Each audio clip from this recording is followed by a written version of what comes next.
से बड़े ताल्लुक रखने वाले ज्योतिरादित्य सिंधिया का जिक्र कर रहे हैं। मध्य प्रदेश के विधानसभा चुनाव से पहले सीएम कुर्सी को लेकर बीजेपी में लड़ाई देखने को मिल रही है। ज्योतिरादित्य सिंधिया वर्सेस शिवराज सिंह चौहान। सिंधिया और शिवराज सिंह चौहान की इस लड़ाई का असर दिल्ली तक जा पहुंचा है और अब ये देखना है कि मध्य प्रदेश के विधानसभा चुनाव से पहले आखिरकार सीएम कुर्सी की जिम्मेदारी किसे दी जाती है, ज्योतिरादित्य सिंधिया को या फिर शिवराज सिंह चौहान को। लेकिन आज अपने इस रिपोर्ट में हम अपने दर्शकों को ज्योतिरादित्य सिंधिया की पत्नी से जुड़ा एक ऐसा राज बताने वाले हैं जो शायद दर्शक जानते भी ना हो।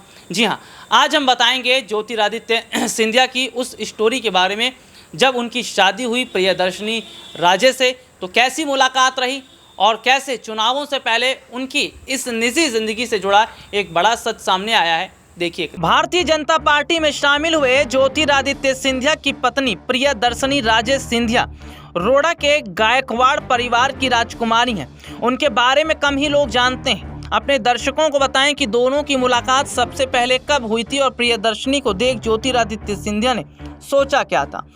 प्रियदर्शनी राजे के पिता कुमार संग्राम सिंह गायकवाड़ बड़ौदा के आखिर शासक प्रताप सिंह गायकवाड़ के बेटे हैं। उनकी मां भी नेपाल के राजघराने से ताल्लुक रखती हैं।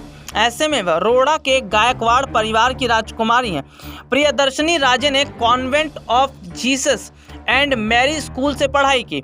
इस स्कूल को मुंबई में फोर्ट कॉन्वेंट के रूप में भी जाना जाता है। स्कूल की पढ़ाई पूरी होने के बाद उन्होंने मुंबई में सोफिया कॉलेज फॉर वुमेन में एडमिशन लिया था। प्रियदर्शनी राजे ने दिसंबर 1994 में ज्योतिरादित्य सिंधिया से शादी कर ली थी। ये एक अरेंज मैरिज थी। ज्योतिरादित्य सिंधिया ने एक इंटरव्यू में बताया था कि वह पहली बार प्रियदर्शनी राजे से दिसंबर 1991 में दिल्ली में एक कार्यक्रम में मिले थे। उस समय ज्योतिरादित्य संयुक्त राज्य अमेरिका में थे जबकि प्रियदर्शनी राजे मुंबई में थी। ज्योतिरादित्य ने कहा, मैं पहले दिन से ही जानता था कि प्रियदर्शनी मेरे लिए ही बनी है। वही एक है जिससे वो शादी करना चाहते हैं। आपको बता दें, दोनों के 2 बच्चे हैं, एक बेटा महान आर्यमन सिंधिया और एक बेटी अनन्या सिंधिया। उनकी बेटी अनन्या को हॉर्स राइडिंग का बहुत शौक है। खबरों की माने तो 8 साल की उम्र में ही उन्होंने हॉर्स राइडिंग शुरू कर दी थी। 2008 में प्रियदर्शनी राजे सिंधिया को विर्वी की बेस्ट ड्रेस्ड 2008 की लिस्ट में शामिल किया गया था। साल 2012 में उन्होंने फेमिना की भारत की 50 सबसे खूबसूरत महिलाओं की लिस्ट में जगह बनाई थी। ज्योतिरादित्य और प्रियदर्शनी के ग्वालियर के महल का नाम जय विलास है।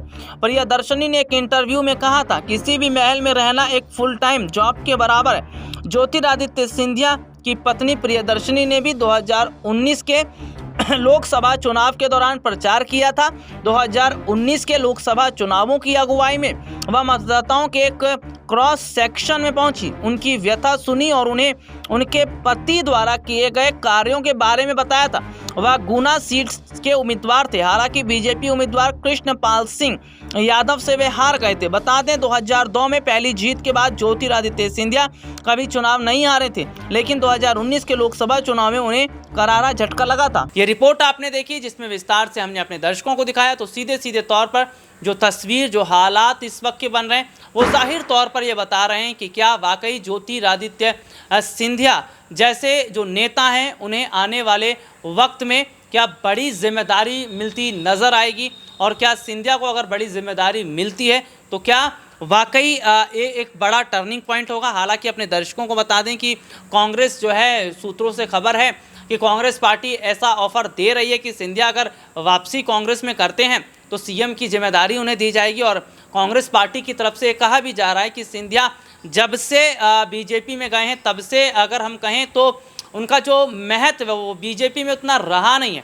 राजा महाराजा नहीं रहे। क्योंकि बीजेपी के जो मध्य प्रदेश में शिवराज सिंह चौहान जो पोस्टर लगाते हैं उनके कार्यकर्ताओं द्वारा, उनके नेताओं द्वारा, उस पोस्टर में सिंधिया किसी भी जगह नज़र नहीं आते। तो सिंधिया की हैसियत बीजेपी में क्या है, ये कांग्रेस पार्टी के तमाम नेता इस तरीके की बातें कर रहे हैं। तो क्या सिंधिया की घर वापसी अगर मध्य प्रदेश चुनाव से पहले कांग्रेस में हो जाती है तो क्या बीजेपी को झटका लगेगा? आज के लिए इतना ही। आपसे फिर दोबारा मुलाकात होगी, तब तक के लिए इजाज़त दीजिए। नमस्कार।